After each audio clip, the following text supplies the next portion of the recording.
Hi friends, இப்போ நம்ம Pandya stores பார்க்க போகிறோம். பாண்டிய ஸ்டோர்ஸில் வந்துட்டு வெட்டுவேன் குத்துவேன்னு சொல்லிட்டு அருவாவே தூக்கிட்டாரு. யாருன்னு பார்க்குறீங்களா? நம்ம ராஜியோட சித்தப்பா தாங்க. ஐயோயோ, என்னடா அது இவ்வளோ கொடூர குரங்கா இருக்கீங்களே அப்படிங்கிற மாதிரி இருந்தது. எந்த காலத்துலையே அப்படி இருக்கீங்க அப்படிங்கிற மாதிரி இருந்தது.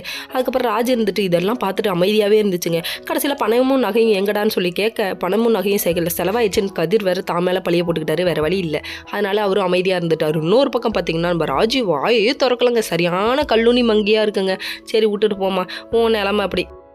இன்னொரு பக்கம் நம்ம பாட்டி எவ்வளவோ அட்வைஸ் பண்ணுறாங்க. வீட்டுக்கு பெரியவங்க சொல்கிறாங்களே கேட்குறீங்களா? ஏங்க இப்படி பண்ணுறீங்க? மூத்தவராக இருக்கவளுக்கு மூளையே இல்லைங்க. அவர் தான் நீ தாலியை கழட்டி போட்டு வந்தாவா இல்லைன்னா வராது அப்படின்னு சொல்லிட்டாரு. என்னடா சொன்னேன் அப்படிங்கிற மாதிரி இருந்தது. ராஜி ஒன்றே முடியாதுப்பா அப்படின்னு சொல்லிட்டாங்க. முடியாதுன்னு மட்டும் இல்லைங்க, வாயே திறக்கலாம் அந்த பொண்ணு.